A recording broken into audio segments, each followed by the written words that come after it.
Doncs com han recollit aquestes jornades, jo crec que la prioritat màxima en aquests moments a l'educació a Catalunya és aconseguir l'èxit escolar, l'èxit educatiu i des del meu punt de vista les tres prioritats bàsiques, doncs la primera estaria relacionada amb l'equitat i amb rebaixar els nivells de segregació econòmica que hi ha a les escoles catalanes per això, per qüestions socioeconòmiques.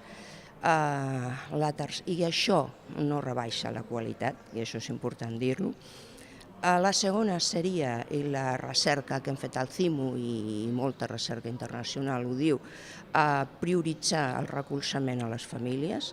El capital social i educatiu i sobretot social de les famílies és molt important perquè fora de l'escola estan molts dels determinants de l'actual fracàs escolar.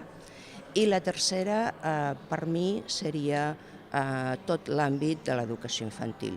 Tenim molta evidència i cada vegada més recerca que mostra que els nens i les nenes que han passat per l'educació infantil poden aconseguir més èxit escolar.